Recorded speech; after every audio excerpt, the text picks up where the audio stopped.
गिबियावनो बयखौबो बड' निउस इउटुब चेनेलनि गोदान खौराङाव बरायबाय। नोंथांमोननि थाखाय बे समाव माखासे खौरां लाबोदों।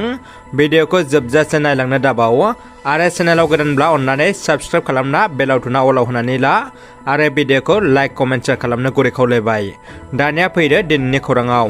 गिबि खौराङाव दङ दुलाराय आसामावनो रंजालि बैसागो फोरबोखौ फालिनाय बायदिनो दिनै चिरां जिल्लानि सिङाव थानाय जिथि दुवा दख'रा दुलाराय बर' फरायसा आफादा खुंगा दथि रंजालि बैसागो फोरबोखौ गाजा गोमजायै फालिदों।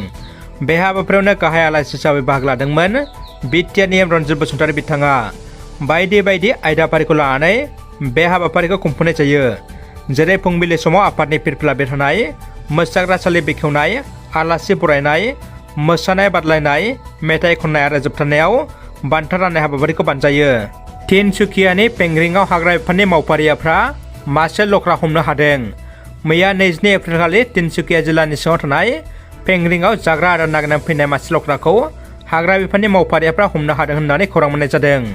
सुलुंनिफ्राय मिथिनाय बायदिब्ला बे लख्राया थांनाय साननिफ्रायनो गामियाव गिखांनाय थासारि सोमजिदोंमोन आरो बे लख्राखौ तिनसुकियानि पेंग्रिं ओनसोलाव थानाय 2 नं मुगं माइ आबाद फोथाराव हमनो हादोंमोन होननानै मिथिनो मोन्दों। आसाम पुलिस बिफाननि गेदेर जाफुंसारनाय। मणिपुर रायजोनि गंसे ट्राकनिफ्राय कार्बि आंलं पुलिसा 1.3 किल'ग्राम हेर'इन बोखांनो हादों। थांनाय 20 एप्रिल खालि हरनि समाव कार्बि आंलं पुलिसा मणिपुरनिफ्राय फैबाय थानाय गंसे ट्राकखौ लाखिनानै सिग्रोमनायनि उनाव 1.3 किल'ग्राम हेर'इनजों लोगोसे आबुं जानाय मोन 116 साबोन बाक्सु बोखांनो हादों। सुलुंनिफ्राय मिथिनाय बायदिब्ला बे केसजों सोमोन्दो थानाय आजिजुल हक आरो दिलदार हासन मुंनि सानै सुबुंखौ पुलिसा हमनो हादों होननानै मिथिनो मोननाय जादों। चिरां जिल्लानि सिङाव थानाय बिजनि दख'रा दुलाराय बर' फरायसा आफादनि बानजायनायाव बड'सा हाउसनि गेलेग्रा फोथाराव 14थि रंजालि बैसागो फोरबो फालिनायाव बैसागो हानजा मोसानाय बादायलायनायाव बे हाबाफारियाव गाहाय आलासि महरै बाहागो लायो दुलाराय बर' फरायसा आफादनि मानव गेदेर आफादगिरि दिपेन बर' बिथाङा।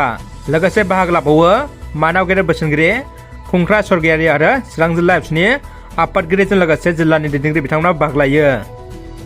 आयेन बेरेखा हाग्रानिफ्राय लाबोनाय फारलि दंफां हमनो हादों। रुनिखाता हाग्रा खोन्दोनि रेन्जार जसमानि मोसाहारिनि गोख्रों सन्धाननायाव गंसे दंफां लांखोमानाय ट्रेक्टरखौ हमनो हायो। रेन्जार जसमानि मोसाहारिया मिथिनाय बायदिब्ला हाग्रानिफ्राय लाबोनाय फारलि दंफांनि बेसेना 1 लाखसो जागोन आरो ट्रेक्टर ड्राइभारा गिना खारबाय होननानै मिथियो।